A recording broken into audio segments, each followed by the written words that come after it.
Hello and welcome to another video and podcast from Fantasy Football Scout. My name is Joe and today I'm going to reveal my Game Week 1 draft as it is ahead of the very last information that we're going to get towards the end of this week ahead of a Friday evening's deadline. There have been changes since the last time I did one of these videos based largely on pre-season information. I've also been taking some advice from some of those I've been interviewing myself in the last week or so, including the FPL General and Tom Freeman from Fantasy Football Scout. I've been getting some good ideas from them really and trying to absorb them into my own team. So what I'll do today is I'll reveal my team as it is at the moment, and it might change because you have to react to the information. And it's going to look at some key rotation of players that I'm planning and compare two very popular defenders as well.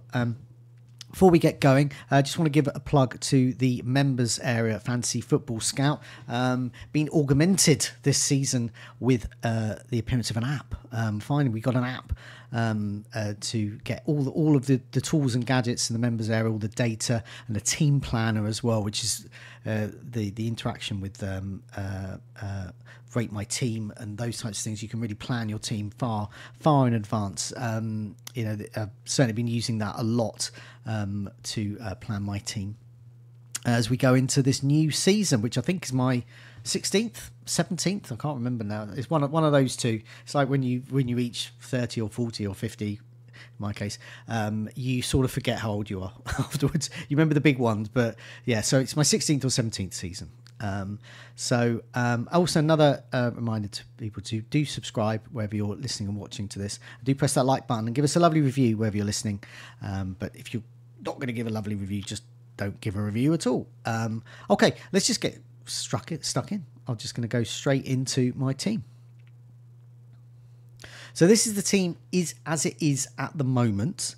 This is based on latest information that I've got that I've reacted to myself, and also based on some of the information that I've been gleaning from people I've been interviewing as well, such as Tom and FPL General as well. So I'm going to read this out for the benefit of those listening on the podcast version, and then I'll dive back into some of the different positions there and also the sort of overall thinking and strategy, wild carding and that type of thing. So I'm going into Game Week 1 with Henderson in goal in a 3-4-3 with Pedro Porro, Quansah, the 4.5 million defender we think is going to start at Liverpool, Gabriel, who scored in Arsenal's last friendly, Minter from my team Brighton, Gordon, Diogo Jota, Saka.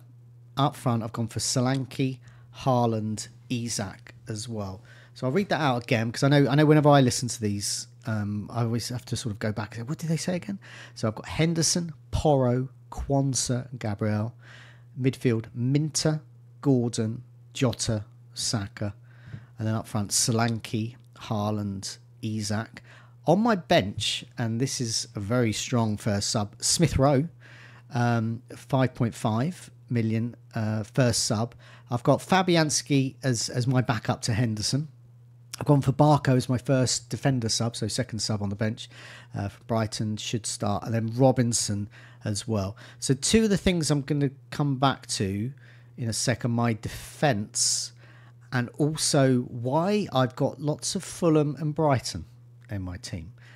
Okay, so my overall thinking for this is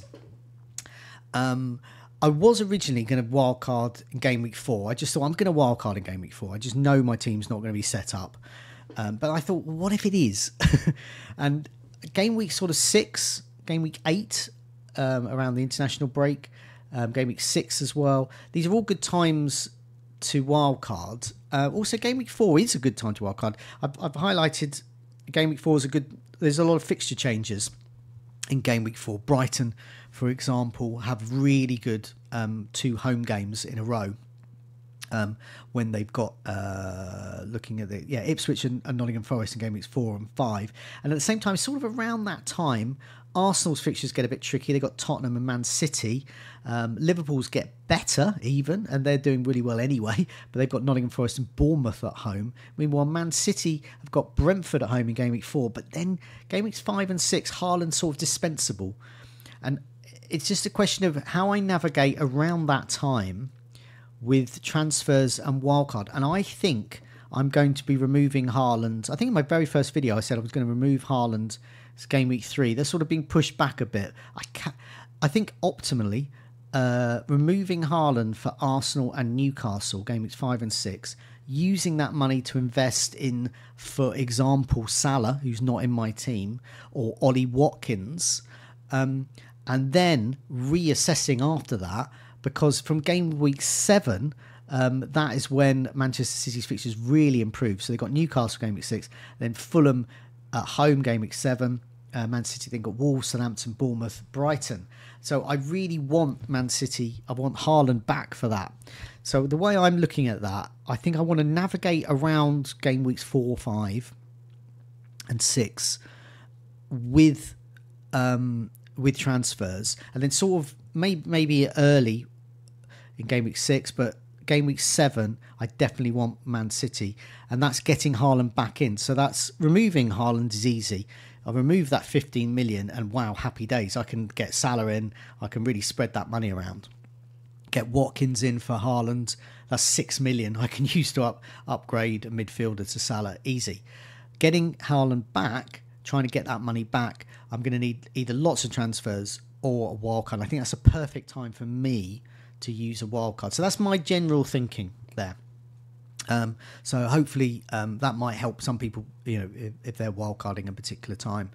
Just got to remember, whatever you're doing, transfers or wildcarding, Haaland might be dispensable for a couple. You might just want to keep him, just say, what the hell, and use transfers elsewhere. But also you might want to just, you'll want him back for game week 7, I can assure you of that. So yeah, looking at this team, another issue I have is in defence. So I had to think about what teams did I want. I definitely want Arsenal.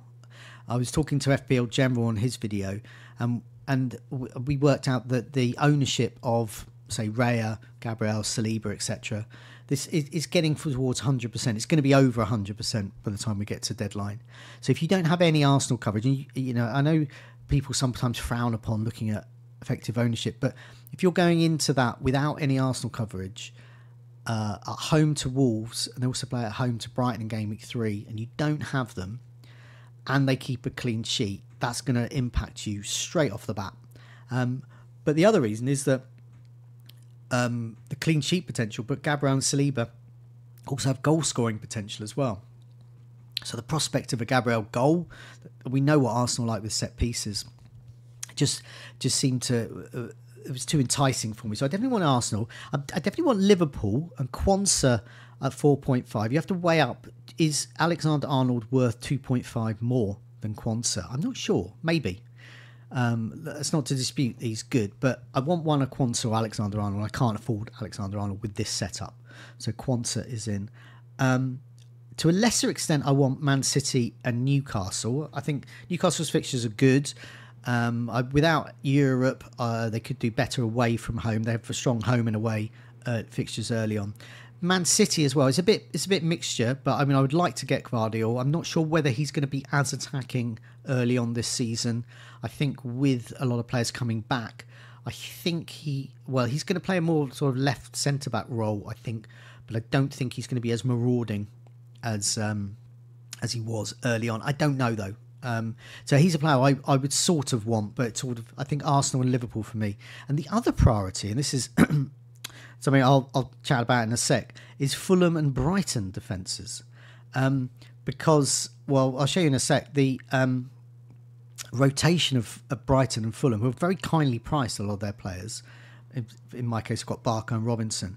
Their rotation is brilliant. I think there's only 1 or 2 game weeks in the first, till like Christmas, where they both got a sort of a tough game, but you can pretty much rotate them. So if you've got 2 players, you can just rotate in that same position, and then you'd have to worry about that. And if you've also got Gabriel, Pedro Porro, Quansah into the mix as well, that's really going to save transfers. That's really going to help you. there. I mean, the question mark over whether Barco will be nailed on at game weeks 4 and 5 when you really want him. But I don't know. I think I'm going to take that risk. Okay, so that's another area I was looking at there, and the other one is looking at those how I'm going to sort of fit them in with the prices. So I said I want Arsenal. I'd quite like Man City. Well, basically Gvardiol. I'd like Liverpool as well. I'd quite like Newcastle. So at the moment in this team, I've got Henderson, Gabriel, Quansah, but I could easily get Raya and Gvardiol. That's another way of doing it, but I would have to sort of downgrade elsewhere, and that might mean getting a 4.5 midfielder. And instead of Henderson, I could maybe get Pope. I think Pope could be quite strong. I think there's 0.5.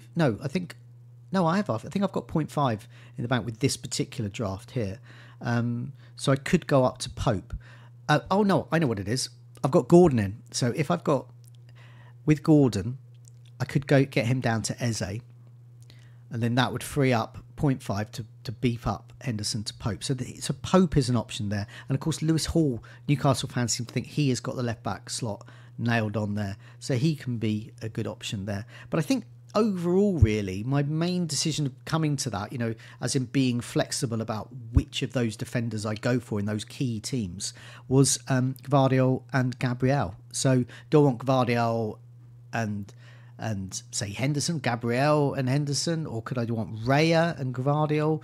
These things in mind. So what I did is I had a look on the Rate My Team tool at Fantasy Football Scout, and I was looking at those sort of premium defenders, not Alexander Arnold, but those sort of 6 million or so defenders, and how they would be over the first 6 game weeks. So if I'm not going to wildcard in game week 4, I just wanted to see how they would do over the first 6 game weeks. And this shows that for most of the fixtures there, Gabriel is the better option to Gvardiol. So according to Rate My Team, Gabriel is expected to get 22.56 points, over 22 points over that period, those first 6 game weeks. Gvardiol, however, is supposed to get 20 points. So there's a 2 or 3 point difference there. So that could be even more if Gabriel scores, for example. Obviously, it could be more if Gvardiol scores. What this did to me was to say, whilst Gvardiol has been in all my drafts, I'm not totally wedded to him. And if I was to say which is better as a defender, Gabriel or Gvardiol, in terms of FPL, I think Gabriel would win it. However, with Man City's defence, it's Gvardiol or bust, really. I can't trust any of the other defenders to start. I'm not interested in Edison. And in the same token, Arsenal as well, I'm interested in a lot of them, but Ben White's more, 6.5. Raya, in FPL terms, could be very similar to Edison. I think there's a greater chance of a clean sheet, but at the same time, it's 2 points or 6. Whereas I feel with Gvardiol, it could be more. You get an assist potential, goal potential. Gabriel could be even more. If he scores and keeps a clean sheet, then bonus will come, even though bonus point system favours attackers rather than defenders this season. So I looked at that and I thought, okay, I think I'm going to go back to my team. I looked at that and I thought, okay, Gabriel, I can go without Gvardiol.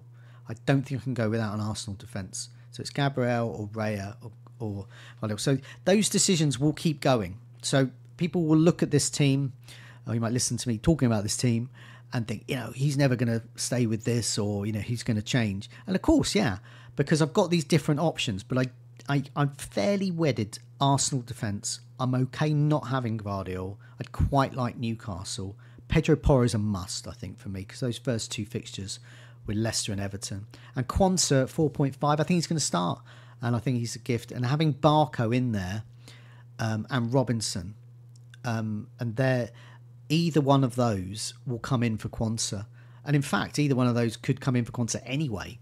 But if Quansah doesn't show up, as a centre-back, he's either going to show up or he's not going to show up. He's not going to be, a marauding wing-back who's subbed out at, 60 minutes. Or subbed in at 60 minutes. Quansah's either going to start or he's not going to play at all. And Barco and Robinson will come in. And that's what we'll look at here is Fulham and Brighton. So I've got up on the screen here, just isolated on the season ticker at Fantasy Football Scout, Brighton and Fulham, to show their rotation.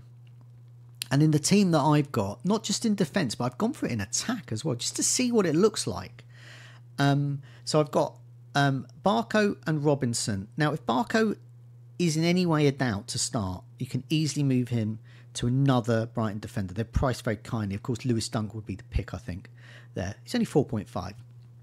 So I think you can get a really nice rotation there.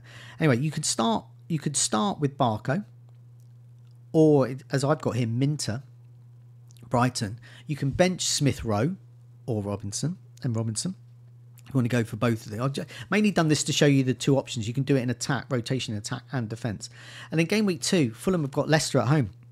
Brighton have got Manchester United. So Fulham win that one. And then Fulham win again because Brighton have Arsenal away, but Fulham have Ipswich away. So that's good for Fulham as well. Then Brighton have 4 and 5. They're beautiful home fixtures. Ipswich and Nottingham Forest at home. Fulham also have 2 home fixtures, but tougher. West Ham and Newcastle.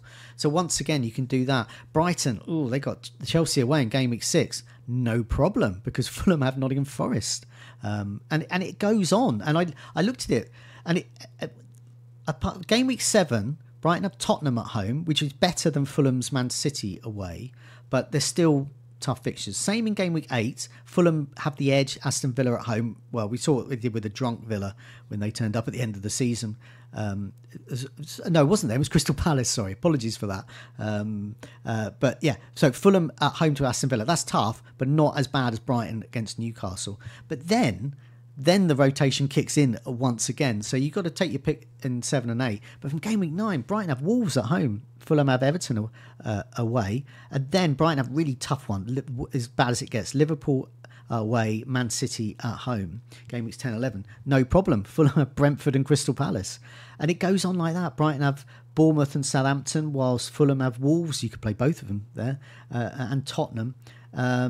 Fulham, bad run, 15-16. They've got Arsenal and Liverpool. No problem, because Brighton have Leicester and Crystal Palace. So I really like that rotation.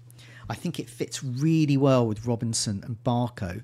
It also makes me think that whenever I wildcard in 7 or 8, that Verbruggen should be back playing. He should be nailed on. Jason Steele's going to start the season in goal for Brighton because Verbruggen's injured.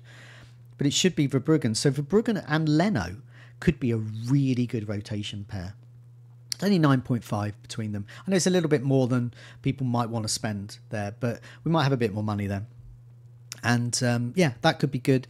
But the Robinson Barco one is even cheaper. That's 8.5. And Minter and Smith Rowe. There's so many good 5.5 midfielders. There's Murphy at Newcastle as well. Nottingham Forest midfielders are priced around that time. Hudson-Odoi, Elanga.